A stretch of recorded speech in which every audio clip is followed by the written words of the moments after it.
Bismillahirrahmanirrahim. Assalamualaikum warahmatullahi wabarakatuh.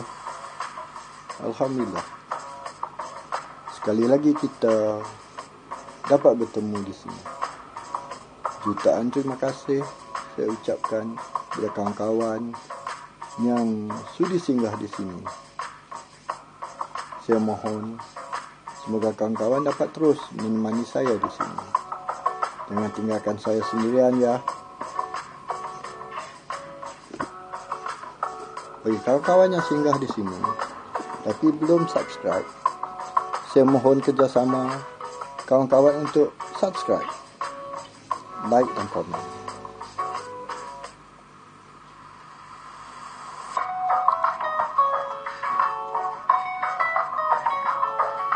Untuk subscribe, tekan tombol yang bertulis subscribe di bawah video. Bagi kawan-kawan yang telah subscribe, saya ingin merakam jutaan terima kasih. Kali ini saya akan mempersembahkan satu lagi karya saya berupa cerpen. Karya saya yang berupa cerpen yang berjudul Menolak Toki. Cerpen ini tersiar dalam majalah Semasa bilangan 17, 1 April 1995. Jom kita tengok apa yang Toki menolak tu. Jom kita.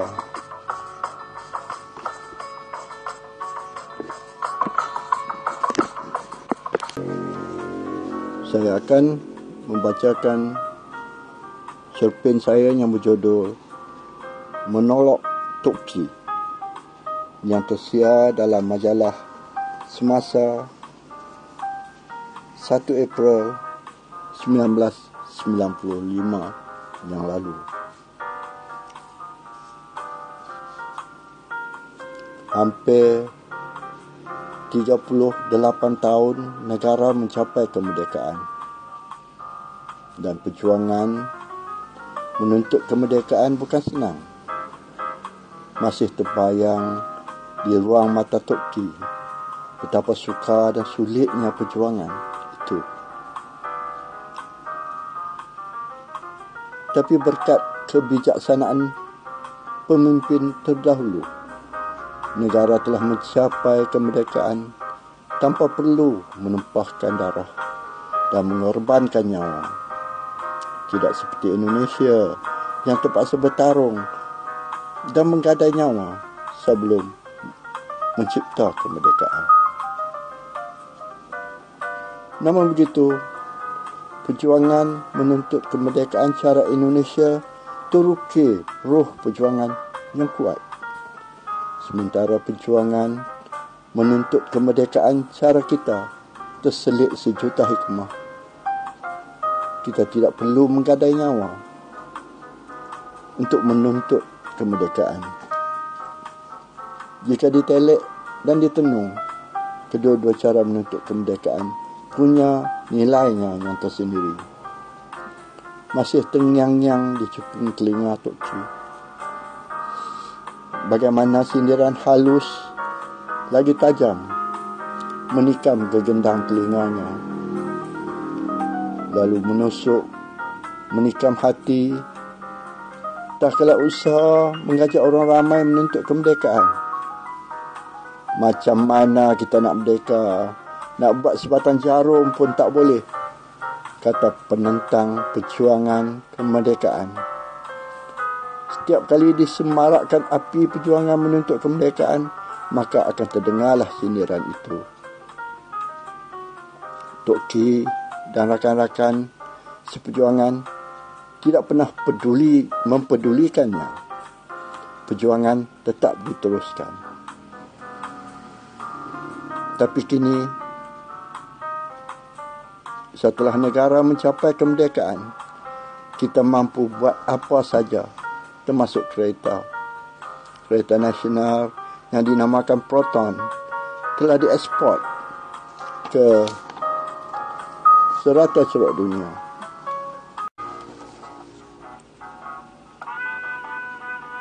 Walaupun terdapat segelintir orang masih ingin mempertikaikan keupayaan anak bangsa, usaha ini tetap diteruskan. Segala tindakan mempertikaikan keupayaan ini tidak pernah menggugat kebolehan anak merdeka. Apanya nak dibanggakan? Proton tu kulit saja.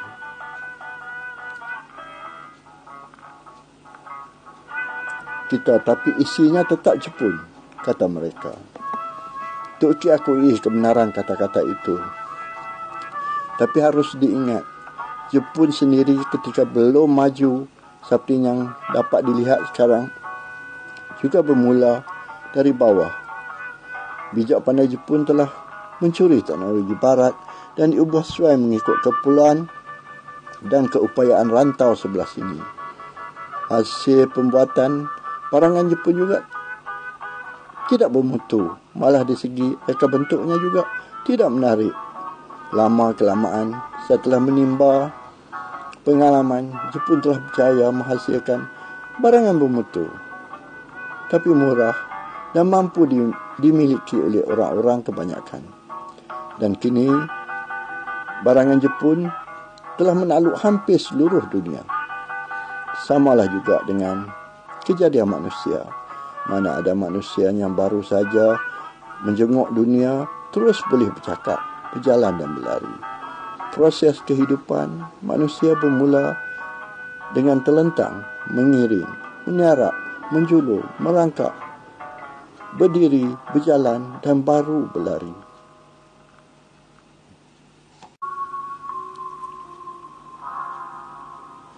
Satu demi satu proses terpaksa dilalui sebelum mencapai kesempurnaan sebagai manusia. Hakikat ini harus diterima. Jika tidak, kita akan terus-menerus mempertikaikan kebolehan anak bangsa sendiri. Sekiranya ini berlaku, sampai bila pun kita tidak akan maju dan berjaya. Tok Ki sebenarnya cukup bangga dengan segala kemajuan dan pembangunan yang dicapai. Berbagai program dan rancangan diatur, kesemuanya menuju satu arah dan matlamat untuk memberikan kemudahan, kesenangan dan kesejahteraan kepada rakyat jelata. Perancangan ini membuktikan pemerintah benar-benar jujur membangunkan negara dan rakyat. Sungguh pun Tok Ki cukup aktif dalam gerakan menuntut kemerdekaan, tetapi sehingga kini Tok Ki tidak pernah menuntut ganjaran atau penghargaan. Tidak ada bintang yang tersemat di dada dan tidak disapunya peluang untuk mengkayakan diri. Biarkanlah orang lain yang mengaut dan menikmati kemewahan hasil kemerdekaan negara.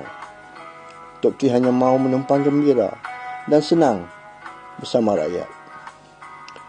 Tok Ki tidak ralat. Tok Ki juga tidak kecewa.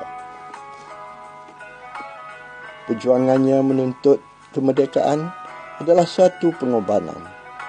Dan pengorbanan tidak menuntut sebarang pembalasan. Lagipun, pemimpin yang sezaman dan seangkatan dengannya juga demikian.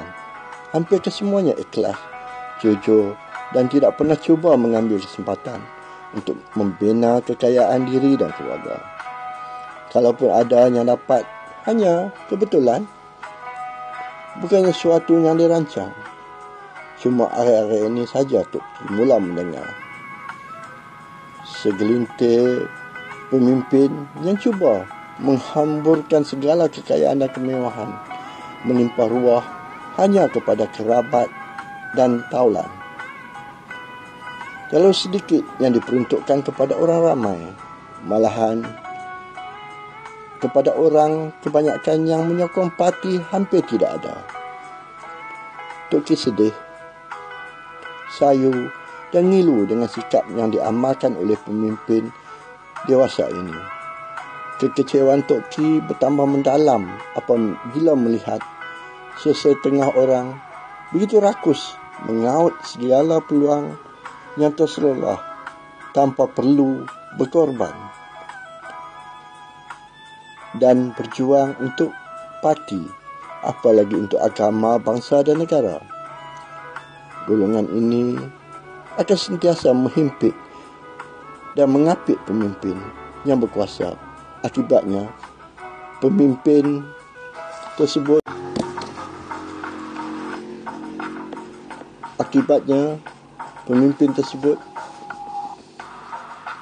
menjauhkan diri dengan pemimpin. Pengorbanan kita, kita yang memang dan sedia susah ini saja yang perlu berkorban, sedangkan mereka tidak. Mana dia keadilan Tok Ki? Pendapat Tok Ki terus disanggah. Cuba Tok Ki lihat dan suluh di sekeliling Tok Ki. Terdapat anak, adik, abang, malah suku sakat mereka dahulunya tidak senang.